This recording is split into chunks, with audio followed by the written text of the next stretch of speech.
Dear friends, welcome to my career my future, the team of expert counsellors. बहुत बड़ी breaking news, बहुत बड़ी खुशखबरी 2022 के स्टूडेंट्स के लिए जो इस बार काउंसलिंग में बैठने जा रहे हैं। राइट, मैंने 1 जुलाई को जो पिछला वीडियो अपलोड किया था, उस वीडियो में मैंने बताया था कि 2022 की काउंसलिंग में बहुत मेजर चेंजेस आ सकते हैं।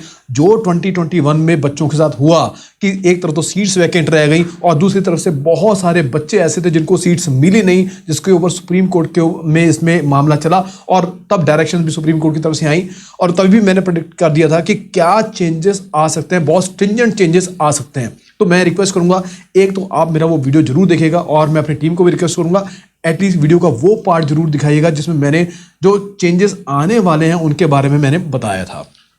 अब मैं बात कर रहा हूं चेंजेस की कि क्या क्या चेंजेस आ सकते हैं काउंसलिंग प्रोसेस के अंदर 2022 के अंदर। बड़े ध्यान से सुनिएगा। नंबर 1, जो पिछली बार फ्लेक्सिबिलिटी मिली थी वो फ्लेक्सिबिलिटी इस बार नहीं मिलेगी।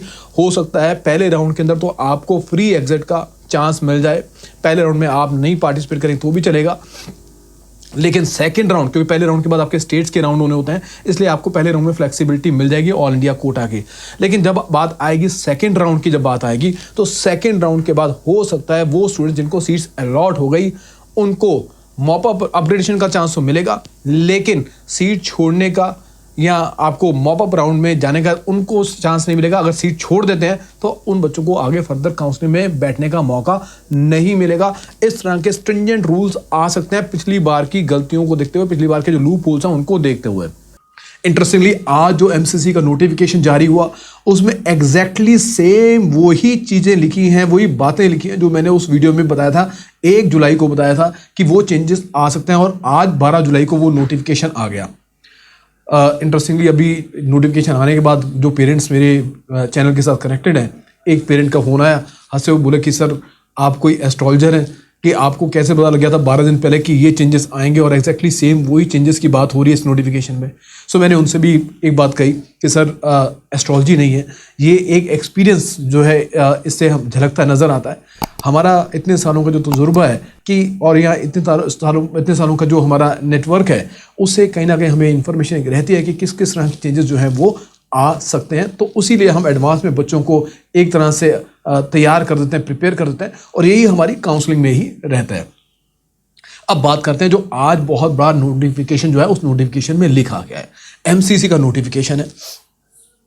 नोटिफिकेशन में जो हवाला दिया गया है, जो साइट किया गया है, वो साइट किया गया कि in compliance of the directions of the honourable supreme court India wide order number such and such. एक ऑर्डर का हवाला देते हुए बात की गई है कि जो एमसीसी है और एमसीसी ने डीजीएचएस के साथ मिलकर एक ऐसा सॉफ्टवेयर डेवलप किया है, वो एक कॉमन सॉफ्टवेयर रहेगा। उस सॉफ्टवेयर में जिन बच्चों को सेकंड राउंड तक सीट अलॉटमेंट हो गई है, जिन बच्चों को सेकंड राउंड तक सीट अलॉटमेंट हो गई है, चाहे वो ऑल इंडिया कोटा में हो चाहे वो स्टेट कोटा में हो, उन दोनों हर बॉडी को, हर स्टेट की बॉडी को और ऑल इंडिया कोटा के अंदर एमसीसी को, उनको अपना वो बच्चों की जो इन्फॉर्मेशन है, उस बच्चों का रोल नंबर और बच्चों का जो नाम है वो वहां पर अपलोड करना होगा। ये वहां पर उस सिस्टम में कॉमन सॉफ्टवेयर में डालना होगा। उसके बाद क्या होगा? उसके बाद इन बच्चों को जिनको सीट अलॉट हो चुकी है वो सेकेंड राउंड के बाद किसी और काउंसलिंग में पार्टिसिपेट नहीं कर पाएंगे, चाहे वो कि स्टेट की काउंसलिंग हो चाहे वो ऑल इंडिया कोटा की काउंसलिंग हो। बहुत क्लियरली लिखा है, मैं लास्ट लाइन इंपॉर्टेंट है जो खास तौर पर पढ़ देता हूं कि these joint candidates up to round 2 of all India quota और स्टेट कोटा, दोनों मेंशन है, shall not be eligible to participate in the further round for all India quota और for state quota for the academic year 22-23 onwards. यही मैंने अपने पिछले video में 1 जुलाई वाले वीडियो में कहा भी था। देखिए ये इससे फायदा क्या होगा? इससे फायदा ये होगा कि जब ये बच्चे जो बार बार उसके बाद फिर और इधर से उधर सीट्स बुक करके सीट्स को ब्लॉक कर रहे थे, पिछली बार जो मैंने आपको बताया था कि 2021 के अंदर एमसीसी एक लाचार नजर आ रही थी, एक बिल्कुल बेबस नजर आ रही थी, बार बार नोटिफिकेशन जारी कर रही थी कि रिक्वेस्ट कर रहे हैं कि आप सीट ब्लॉक मत कीजिए, और तब भी हम भी रिक्वेस्ट कर रहे हैं कि हम एमसीसी को कह रहे थे कि एमसीसी को स्ट्रेंथन करना चाहिए सिस्टम। तो अब एमसीसी ने कुछ स्टेप उठाए हैं, उम्मीद है कि इससे सिस्टम जो है स्ट्रेंथन हो जाएगा। पता तो उसका काउंसलिंग में लगेगा, जब काउंसलिंग में चलेगा तब रियल टाइम में पता लगेगा कि ये कितना सिस्टम एक्चुअल में स्ट्रेंथन हुआ है।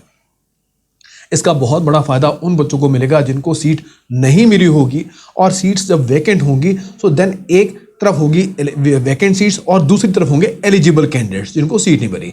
तो ताकि वो जो सीट्स है पूरी तरह से अलॉट हो सकें और बाद में बच्चों को जो है कोई परेशानी का सामना ना करना पड़े और सीट्स भी हमारी पूरी तरह से ख़त्म हो जाए। ठीक है, हालांकि अभी इसमें थोड़ा सा इंप्रूवमेंट का स्कोप अभी भी नज़र आ रहा है कि थर्ड राउंड या जिसको मॉप अप राउंड बोलते हैं, स्ट्रे वैकेंसी राउंड है, उसके बारे में भी कुछ ना कुछ प्रोविज़न अभी कर लेना चाहिए था कि हो सकता है इसके ऊपर बाद में प्रोविज़न एमसीसी चलती हुई काउंसलिंग के दौरान सिचुएशन को देख के एक्शन ले, तो ये फिर उस टाइम देखा जाएगा। सो मैं रिक्वेस्ट करूँगा इस तरह के वीडियोस को ज़्यादा से ज़्यादा आप शेयर भी करें ताकि बच्चों को भी और दूसरे जो स्टूडेंट्स हैं उनको भी इस बारे में पता लगे।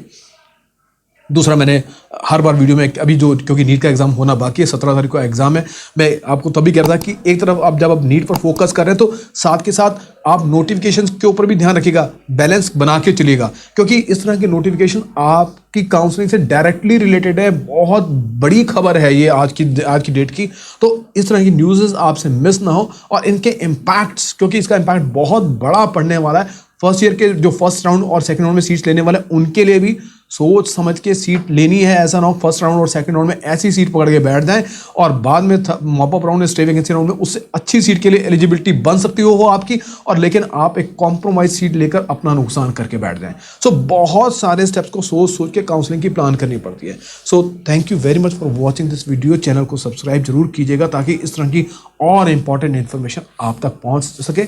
और इस बार मंडे को वेबिनार करें आफ्टर 17 जुलाई नीट के एग्जामिनेशन के बाद, तब तक आप लोग फ्री हो जाएंगे। आपको इस बार में जो होने वाली काउंसलिंग है उसके बारे में और डिटेल में, या और क्या क्या चैलेंजेस आ सकते हैं, या इस तरह की नोटिफिकेशन का क्या इंपैक्ट पड़ सकता है उसके बारे में मैं बताऊंगा।